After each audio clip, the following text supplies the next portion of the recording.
Hebrew పత్రిక 6వ అధ్యాయము మొదటి 2 వచనములు మరలా ఒకసారి నేను చదువుతాను. హెబ్రీ 6 మొదటి 2 వచనాలు చదువుకుందాం. నేనే చదువుతాను, అందరూ కూడా గమనించండి.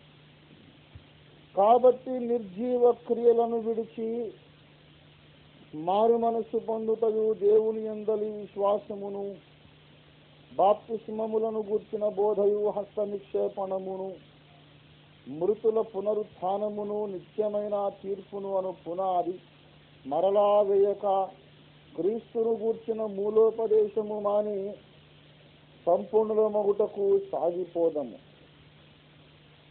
చిన్నమాట ప్రార్థన చేసుకుందామండి. ప్రేమ కలిగిన మా యేసు ప్రభువా, మహాపరిశుద్ధ తండ్రి, నీకు ఘనత మహిమ మహాప్రభావములు అనంత ప్రభావములు కలిగి ఉన్నవి.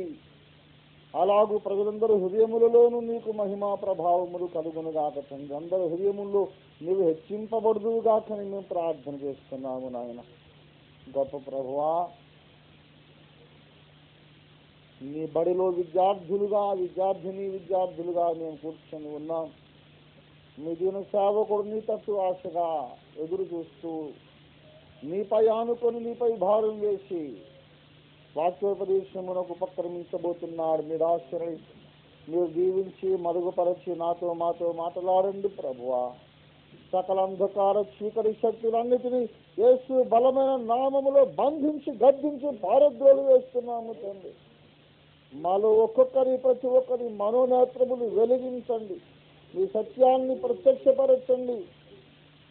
మమ్మల్ని దినమున జీవించి ధన్యులుగా చేయండి. మీరు మాట్లాడండి ప్రభు. మీరు ఆశను మరుగు చేయండి. మీరే కనబడి మీరు ఆశను ద్వారా మీ మహిమను, మీ జ్ఞానమును, మీ ప్రణాళికను మాకు ప్రత్యక్షపరచమని యేసయ్య పరిశుద్ధ నామమున వేడుకొని ప్రార్థించి బతిమాలుచున్నాము తండ్రి. ఆమేన్, ఆమేన్. ప్రభువునందు ప్రియులారా, గత అనేక వారములుగా మనము నేర్చుకున్నటువంటి విషయం ఏమిటి? 3-4 వారాలుగా ఒక సంగతే చెప్తూ వచ్చాను. అవును, మూల పాఠములలో ఏ పాఠం? మొదటి మూల పాఠములలో అసలు అంశం ఏమిటి? ద డాక్ట్రిన్ ఆఫ్ బాప్టిజం, బాప్తిస్మములను గూర్చిన బోధ అనగా దేనిని గూర్చిన బోధ అని చెప్పుకోవచ్చు? మరణములను గూర్చిన బోధ. బాప్తిస్మములు అనగా అర్థం ఏంటి? మరణములు. ఇక మళ్ళీ ఇప్పుడు కొత్తగా అడగకండి అది ఎక్కడుందండి బైబిల్లో అంటే ఉంది. చాలాసార్లు చెప్పారు, వచనాలు చూపించాను. పాత నోట్స్ ఎవరైనా మిస్ అయిన వాళ్ళు ఉంటే మీ ప్రక్కన ఉన్న వారి నోట్స్ తీసుకొని చదవండి, లేకపోతే క్యాసెట్స్ వినండి. బాప్తిస్మం అనగా మరణము అని అర్థం. నేను పొందుచున్న బాప్తిస్మము మీరు పొందగలరా అంటే పొందగలం అన్నారు. ఎవరు? యాకోబు, యోహాను. అంటే యేసయ్య కూడా మీ ముఖం పొందరా, మీరేం పొందుతారు నా బాప్తిస్మం అని అనలేదు. ఏమన్నాడు? మీరు పొందెదరు అన్నాడు, ఒప్పుకున్నాడు. కనుక యేసు పొందిన బాప్తిస్మము విశ్వాసి కూడా పొందాలి. కానీ యోర్దానులో పొందిన బాప్తిస్మం కాదు. అప్పటికే యోర్దానులో బాప్తిస్మం పొందేశాడు, సేవ ప్రారంభించాడు, చాలా కాలం జరిగింది సేవ. అయినాక ఇప్పుడు ఇంకా ఫ్యూచర్లో నేను ఒక బాప్తిస్మం పొందబోతున్నాను. చాలా కాలం సేవ చేసిన తర్వాత లూకాసు వార్త 12వ అధ్యాయము 50వ వచనములో ఇలా చెప్పబడింది. యేసు ప్రభు అంటున్నారు, నేను పొందవలసిన బాప్తిస్మము ఉన్నది. పొందవలసిన అంటే భవిష్యత్ గతమా? నేను పొందిన బాప్తిస్మమేమో యోర్దాను దగ్గర పొందాను. ఇప్పుడేం బాప్తిస్మం? ఇది పొందవలసిన బాప్తిస్మం. పొందవలసిన యోర్దాను దగ్గర పొందింది కాదు, ఇంకా వేరే బాప్తిస్మం ఏదో పొందాలి. అది సిలువ మరణం అనే బాప్తిస్మం. గనుక బాప్తిస్మములను గూర్చిన బోధ అంటే మరణములను గూర్చిన బోధ. అయితే బాప్తిస్మం అనగా మరణములను గూర్చిన బోధ మాత్రమే కాదు, మరణ పునరుత్థానములను గూర్చిన బోధ. డాక్ట్రిన్ ఆఫ్ బాప్టిజమ్స్ అంటే the doctrine of death and resurrections of the believer. మరణ పునరుద్ధానములు కలిస్తేనే బాప్తిస్మం అండి. మరణ పునరుత్థానములను గూర్చిన బోధ.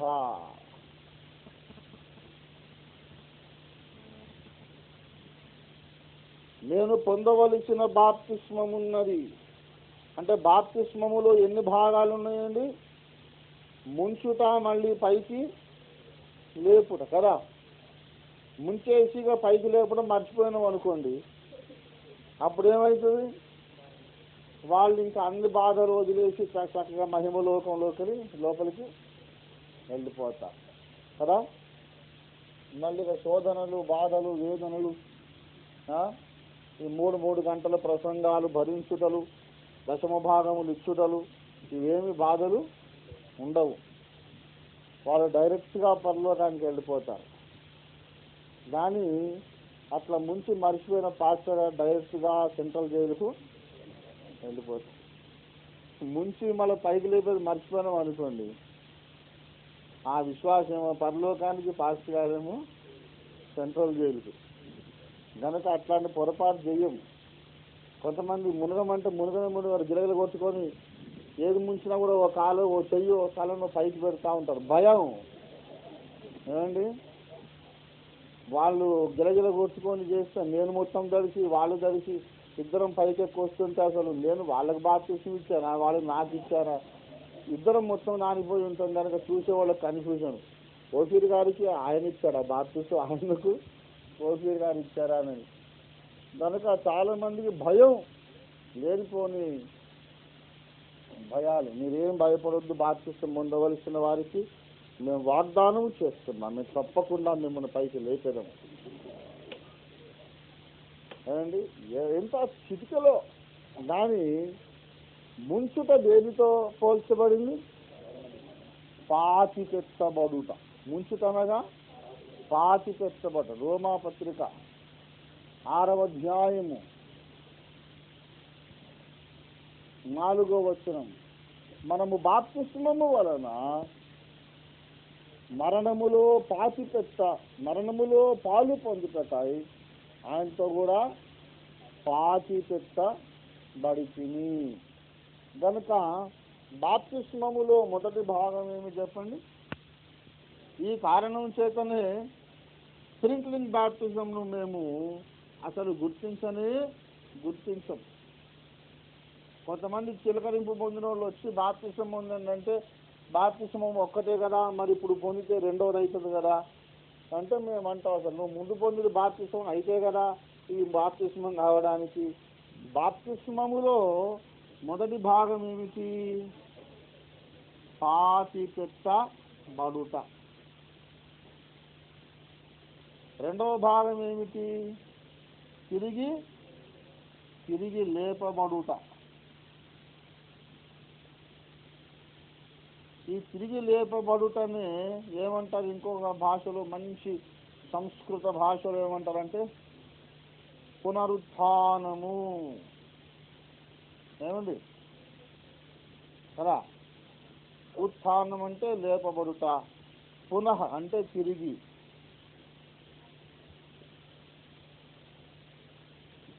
బాప్తిస్మములో ముంచుట అనగా పాతిపెట్టబడుట, మళ్ళీ పైకి లేపుటంటే పునరుద్ధానము చెందుట. 5వ వచనం రోమా 6:5. మరి ఆయన మరణము యొక్క సాదృశ్యమందు ఆయనతో ఐక్యము గలవారమైన ఎడల ఆయన పునరుత్థానము యొక్క సాదృశ్యమందును ఆయనతో ఐక్యము గలవారమై ఉందుము. గనుక దేవుని బిడ్డలారా, మనమందరమును మరణించినప్పుడల్లా మరణము శాశ్వతము కాదు. బాగా మీరు గమనించాలి. When you die, death is not final. Definitely, without fail, the resurrection follows after each death. మనం ఎన్ని మరణాలు పొందుతున్నాం. ఎన్ని మరణాలంటే దాదాపుగా 3 ప్రధానంగా మనం చెప్పుకున్నాం. మొట్టమొదటిది ఏమిటి? పాపమునకు చచ్చుట. రెండవది ఆ ముందు లోకమునకు చచ్చుట, తర్వాత పాపమునకు చచ్చుట, తర్వాత స్వచిత్తమునకు చచ్చుట. Dying to the world and then dying to sin, then dying to our own self. దేవుని బిడ్డలారా, లోకమునకు చావగలం, అది సులభమే. తర్వాత పాపమునకు కూడా చావగలం, అది కూడా కొంచెం కష్టమే. దాని స్వచిత్తమునకు మనం చావలేము. నేను అనుకున్నది నెరవేరాలి అనే తత్వము మనిషికి సహజంగా ఉంటుంది. బ్రదర్ భగత్ సింగ్ గారి పెంపకం చాలా విడ్డూరమైనది అన్నమాట. చాలా మందికి ఆయన అర్థం కాలేదు. ఎవరైనా ఆయన దగ్గరికి వెళ్ళి, అన్నా నేను ఇవాళ సాక్ష్యం చెప్తానన్నా అని సిద్ధపడ్డానన్నా, నేను సాక్ష్యం చెప్తా అని పోయి రిక్వెస్ట్ చేస్తే ఏమంటాడంటే, అవునా తమ్ముడు సిద్ధపడ్డావా, ప్రేరేపణ కలిగిందన్నా అని కూడా చెప్తారు ఎవరని. నాకు బలమైన ప్రేరేపణ ఉంది సాక్ష్యం చెప్పాలని ఆయన దగ్గరికి పోయి అడిగితే, అవునా తమ్ముడు, ఆహా ప్రేరేపణ కలిగిందా, సరే నువ్వు పని చెయ్యి, ఈ వారం పోయి అక్కడ గేట్ దగ్గర చెప్పుల స్టాండ్ దగ్గర కావలుండు నువ్వు పో అని చెప్పాను. అన్న సాక్ష్యం చెప్తానన్నా, సరే వినలేదేమోనని. నాకు వినబడింది, కానీ నేను నాయకుడిని కదా, నేను చెప్తున్నా, నువ్వు చెప్పుల స్టాండ్ దగ్గర కావాలి. వచ్చే వాళ్ళందరూ ఆ చెప్పులు జత తీసుకొని అక్కడ పెట్టాలి, దానికి ఒక టోకన్ పెట్టి ఇంకో టోకన్ వీళ్ళకి ఇవ్వాలి. ఆయన ఇంజనీర్ అయిండొచ్చు, డాక్టర్ అయిండొచ్చు, ఇంకేమైనా అయిండొచ్చు. అన్న దేవుడు నన్ను బలంగా ప్రేరేపిస్తున్నాడు అన్న. సరే అది తప్పైతే నేను లెక్క చెప్పుకుంటా కదా, మాట్లాడొద్దు, ఓ చెప్పింది. ఇంకా లోపల కుమిలిపోయి ఎంతో సిద్ధపడిపోయి ఎంతో చేసి అయ్యో సాక్ష్యం చెప్దాం అనుకున్నాను.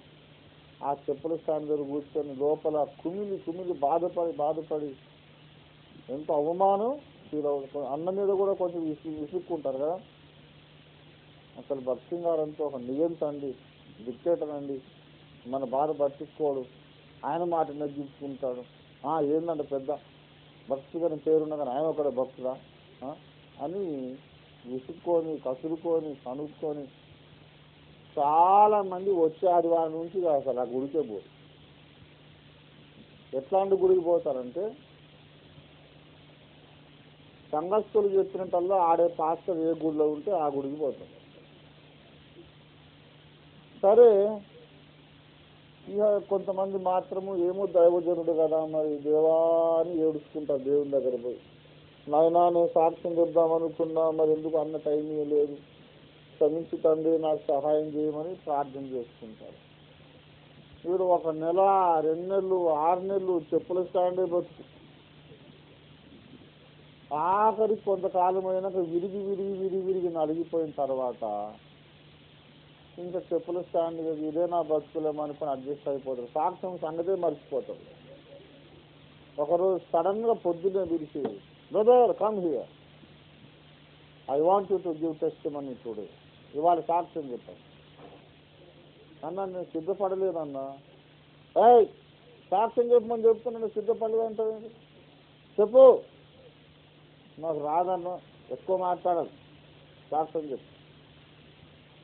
అరే ఈయన పిచ్చోడా మంచోడా అర్థం కాదు. సాక్ష్యం చెప్తానని ఇష్టపడ్డప్పుడేమో చెప్పుల కాడ పెడతాడు, ఇప్పుడేమో తిరిగి సాక్ష్యం. నోరు మూసుకొని నిలబడాలి, నోరు తెరిచి సాక్ష్యం చెప్తాను.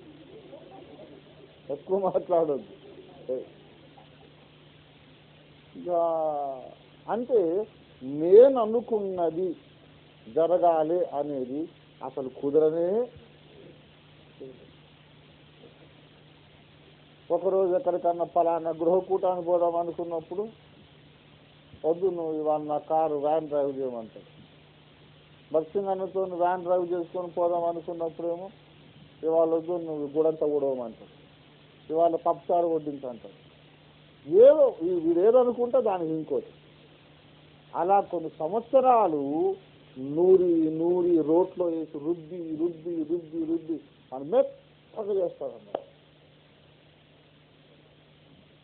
మెత్తగా చేసిన తర్వాత నేను అనుకున్నది ఎప్పుడు జరగదు అనేది బాగా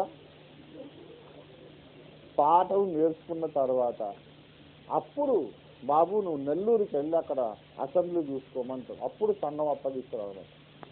నేను అనుకున్నది జరగదు, దేవుడు అనుకున్నదే జరుగుతుంది అనే పాఠం ముందు నేర్చుకోవాలి. స్వచిత్తమునకు చావడం చాలా కష్టమని నేను అనుభవంలో చెప్తున్నా. నేనైనా సరే, నాకైనా నీకైనా మనమందరం ఒక రక్తం పంచుకొని పుట్టినోళ్ళమే కదా.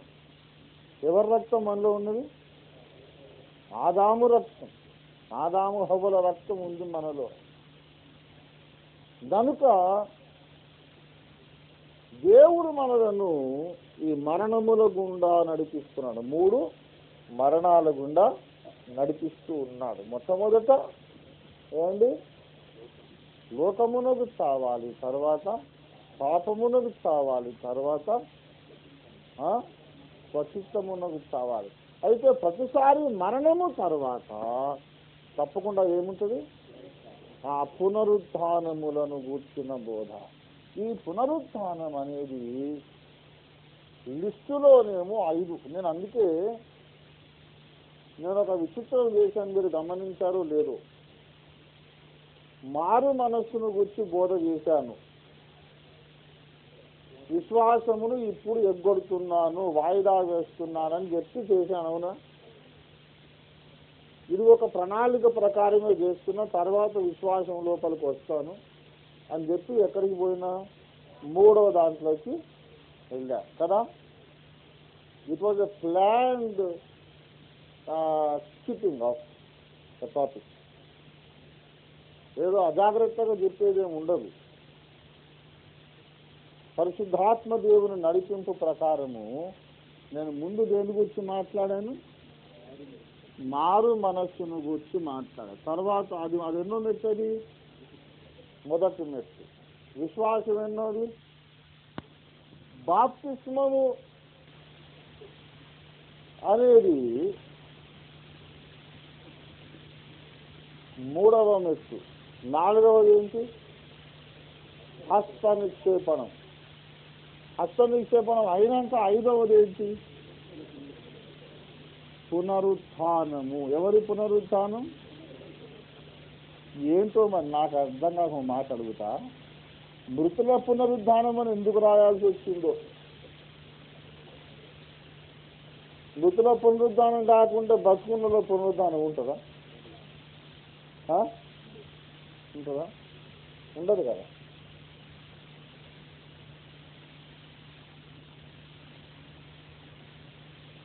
ఇప్పుడు పాస్టర్ గారు వధూవరుల చేత పెళ్లి ప్రమాణములు చేయించెదరు అంటే మరి వధూవరులను కాకుండా వచ్చిన వాళ్ళని చేపిస్తాను.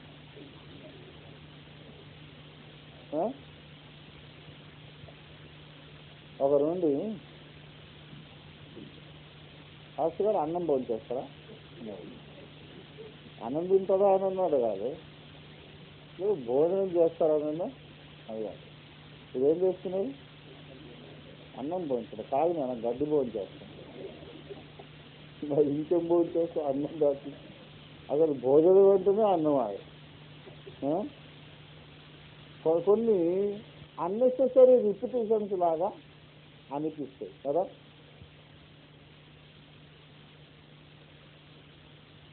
మరి మృతుల పునరుత్థానము అని ఎందుకొరకు అన్నాడు?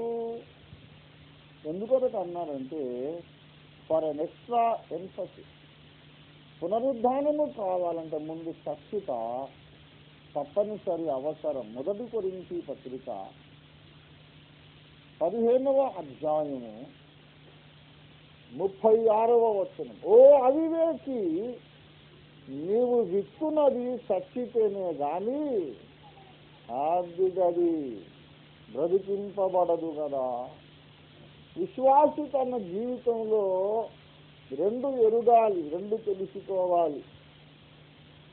మరణించుటనగా ఏమిటో తెలుసుకోవాలి, పునరుత్థానము చెందుటనగా ఏమిటో తెలుసుకోవాలి. To know the power of resurrection you must know the power of his death. Philippi పత్రిక 3వ అధ్యాయములో పౌలు తెలుసుకోదలుచుకున్న విషయాలు 3 ఉన్నవి. ఫిలిప్పీ పత్రిక 3వ అధ్యాయం.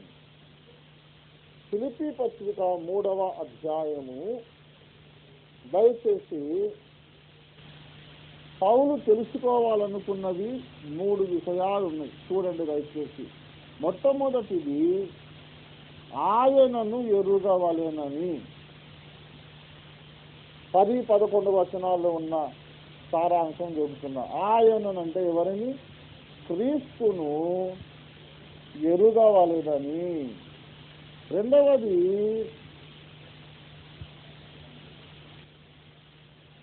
ఆయన శ్రమలలో పాలివాడనగుట ఎట్టిదో ఎరుగవలెనని. ఏమండి?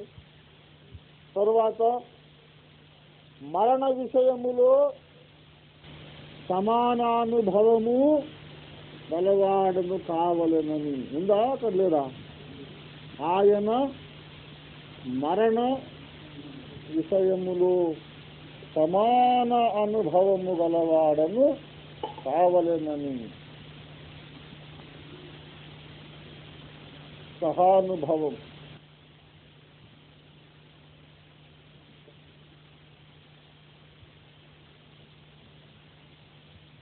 మూడవది ఆయన పునరుత్థాన బలమును ఎరుగవలెనని. ఉందా అక్కడ మాట? ఆయన పునరుత్థాన బలమును. I must know Christ and I must know the fellowship of his death, and then I must know the power of his resurrection. నేను క్రీస్తును ఎరుగవలెను, ఆయన మరణములో ఆయనతో సమానానుభవము ఎరిగి ఉండవలెను, కలిగి ఉండవలెను, ఆయన పునరుత్థాన బలమును ఎరుగవలెను. ఈ 3 తెలుసుకోవడం కొరకట పౌలు సమస్తమును నష్టముగా ఎంచుకున్నాడంట. అంటే సమస్తము నష్టముగా ఎంచుకుంటే తప్ప మనం ఈ 3 తెలుసుకోలేదు. This knowledge cannot be gained easily.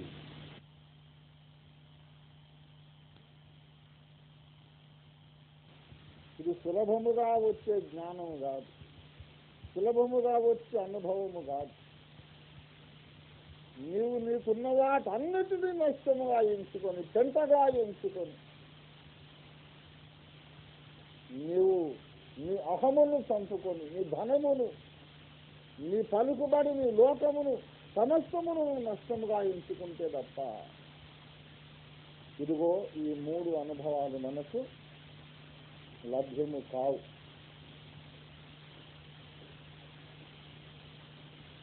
కనుక ప్రియులారా, మనము శ్రద్ధగా గమనిద్దాం. నీవు విత్తునది చచ్చితేనే గాని బ్రతికించబడదు కదా. కనుక ఇప్పుడు మనం ఈ మరణములను గురించి, దాని యొక్క ఫలితములను గురించి మనం రాసుకుందాం. మొట్టమొదటిది పాపమునకు చచ్చుట అన్నాం కదా. పాపమునకు చచ్చుట. What should follow this?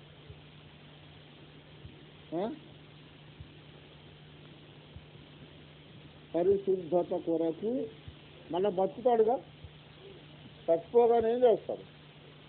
బ్రతుకుతాడు కదా. మనము క్రీస్తుతో కూడా సిలువ వేయబడిన వాళ్ళమే కాదు, క్రీస్తుతో కూడా లేపబడిన కదా. కొలస్సీ 3:1 ఏమంటాడు? మీరు క్రీస్తుతో కూడా లేపబడిన వారైతే అన్నాడు. దానిక పరిశుద్ధత కొరకు మనం ఏం చేస్తాము? పునరుత్థానులమవుతాం. పరిశుద్ధత కొరకు తిరిగి లేపబడతాం. వీఆర్ రిజరెక్టెడ్ అంటూ హోలీనెస్. పరిశుద్ధత కొరకు మనం తిరిగి లేపబడతాం అండి. ఈ ఫస్ట్లో ఇది ఏ, ఇది బి అనుకోండి. అలాగే రెండవ దాంట్లో అంటే అసలు ఇదే ముందో చెప్పుకోవాలనుకోండి. లోకమునకు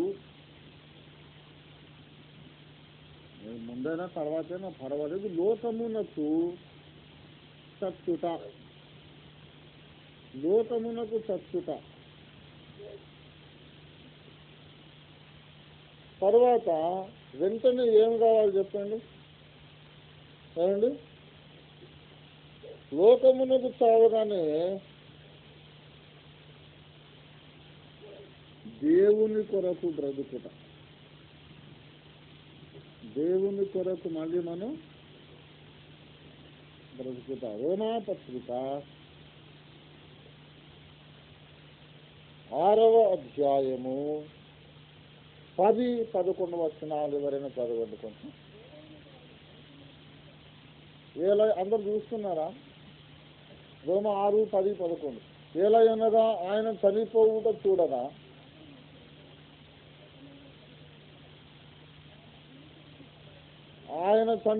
చూడగా పాపము విషయమై ఒక్కమారే చనిపోయిన గాని ఆయన జీవించిన చూడగా దేవుని విషయమై జీవించుతున్నాడు. అటువలే మీరును పాపము విషయమై మృతులుగాను దేవుని విషయమై క్రీస్తు యేసునందు సజీవులుగాను మిమ్మును మీరే ఎంచుకున్నది. ఏమండి? మనము దేవుని కొరకు మాత్రమే సజీవులం. ఏమండి? దయచేసి 13 చూడండి.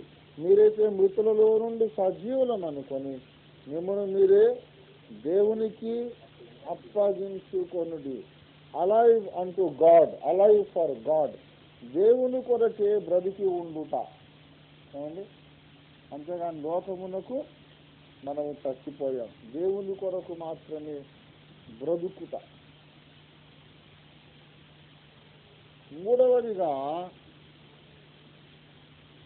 స్వచిత్తమునకు చచ్చినప్పుడు ఏమవుతుందంటే దేవుని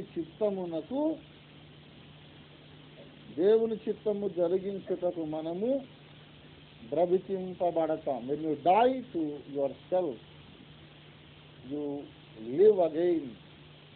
You are resurrected again to fulfill the will of God.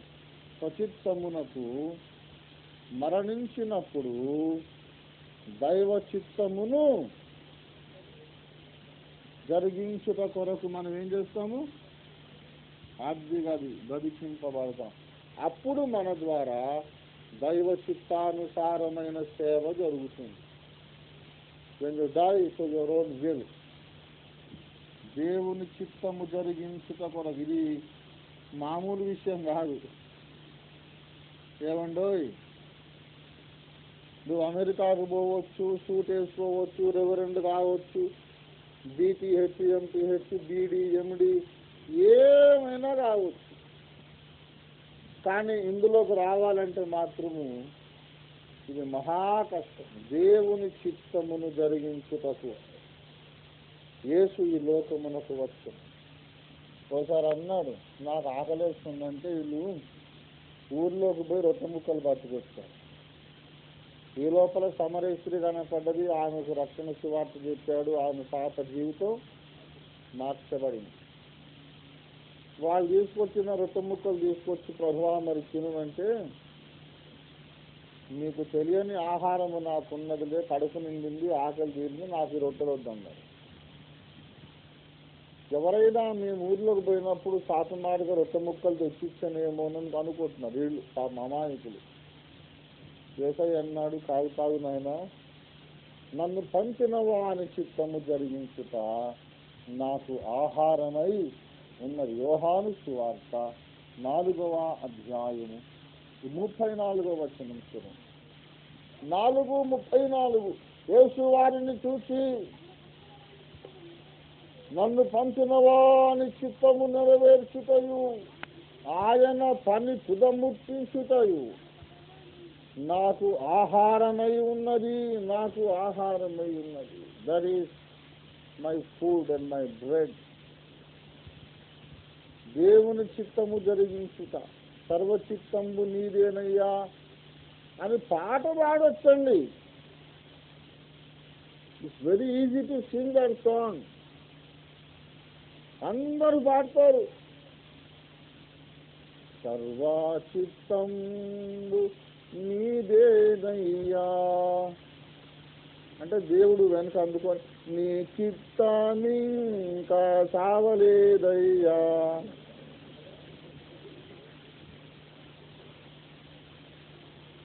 అరే నీ చిత్తం ఇంకా సావకనే పోయే నువ్వు నా చిత్తము నా చిత్తం అంటే ఒక వరలో 2 కత్తులు ముడతాయా?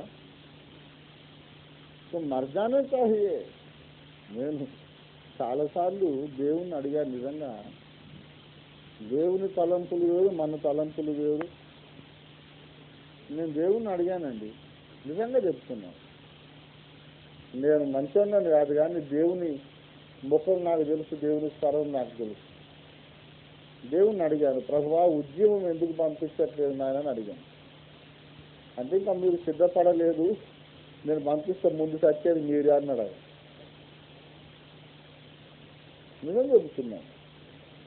ఎందుకు ప్రభా ఉద్యమం పంపితే మేము రావడం ఏంటి అంటే, అరే ఒక చిన్న అబద్ధం ఆడినందుకు అననీయ సత్యరాలు దెబ్బకు పడి చచ్చారు. అదే శక్తి నాడు దిగొస్తే అబద్ధం ఆడని 22 ఎవడన్నా ఉన్నాడా?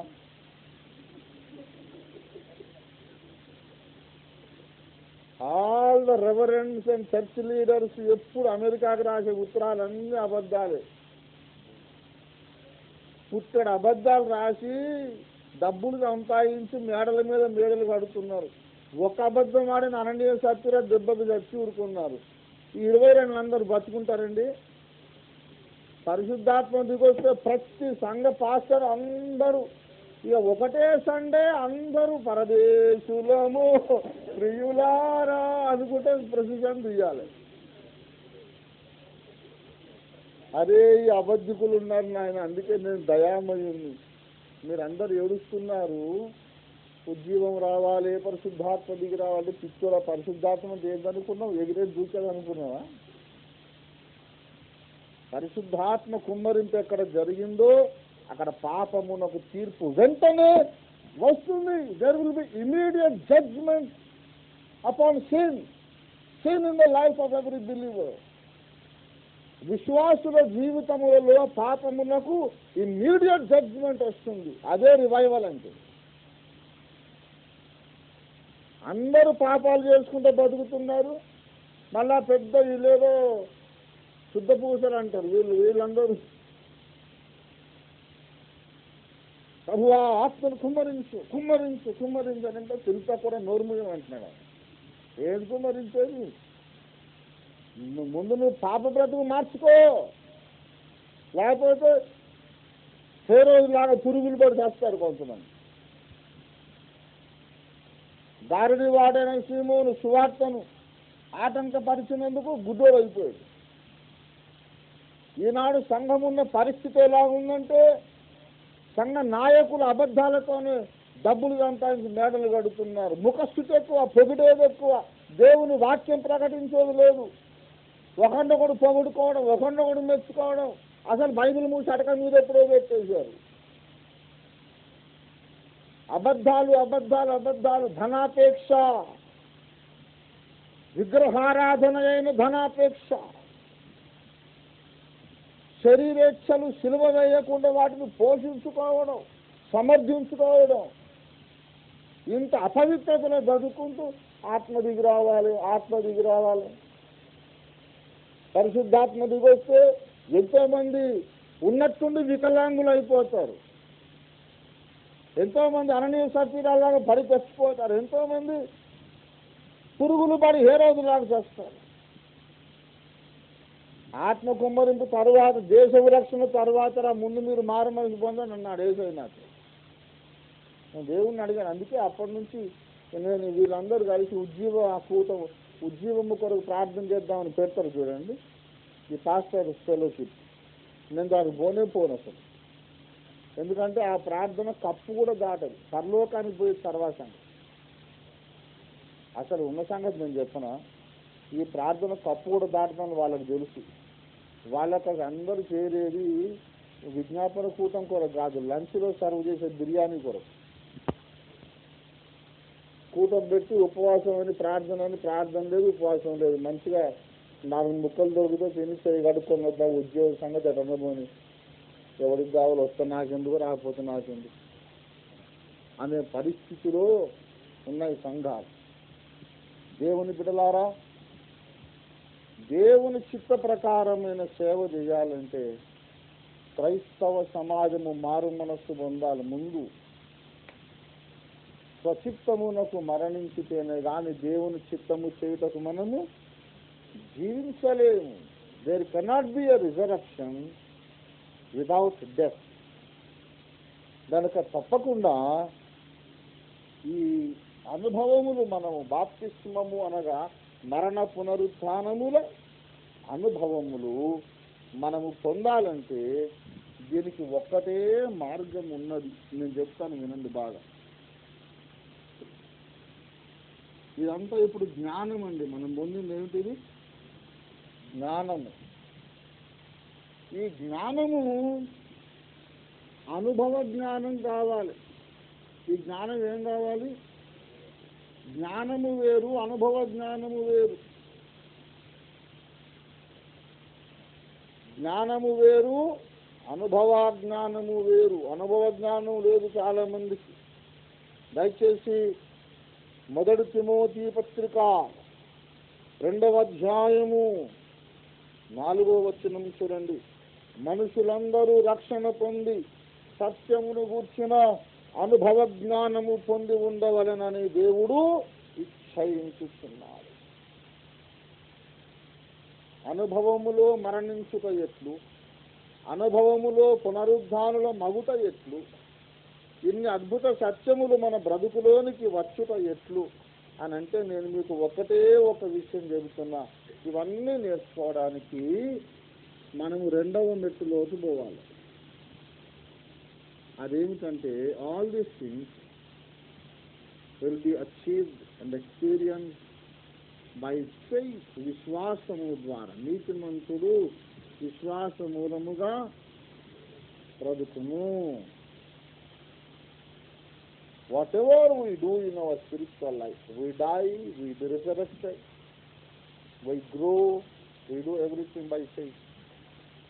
ఇప్పుడు విశ్వాసం అనగానేమి? విశ్వాసము వలన ఎట్లు సావగలం, విశ్వాసము వలన ఎట్లు పునరుద్ధానులము కాగలం అంటే దానికి మళ్ళీ పెద్ద శాస్త్రం చెప్పాలి. వచ్చే వారము నేను చెప్తాను. ఇప్పుడు సమయం కనుక ప్రార్థన చేసుకుందాం. దయచేసి వచ్చే వారము జ్ఞానమును అనుభవ జ్ఞానముగా విశ్వాసము ద్వారా ఎట్లు మార్చుకొనగలమో మనము నేర్చుకుందాం. ఇప్పుడు మనకి ఎక్కడి దాకా వచ్చింది జ్ఞానం? తలకాయ దాకా వచ్చిందంటే హెడ్ నాలెడ్జ్. దీన్ని ఏమంటామంటే ఒట్టి జ్ఞానం. అది బ్రతుకులో ఆచరణలోకి వచ్చినప్పుడు ఏమవుతుంది? అనుభవ జ్ఞానం. జ్ఞానమును అనుభవ జ్ఞానముగా విశ్వాసము ద్వారా మనం మార్చుకొనగలం. ఎట్లు మార్చుకొనగలం అంటే ఇప్పుడు మనము చెప్పుకోలేదు, సమయం లేదు కనుక ప్రార్థనతో ముగించుకున్నాం. అందరూ కూడా తలలు వంచండి. వచ్చే వారం పాఠంలో ఈ విషయాన్ని ప్రభు చిత్త ప్రకారం బోధించుకుందాం. అందరూ తలలు వంచండి, ప్రార్థన చేసుకుందాం.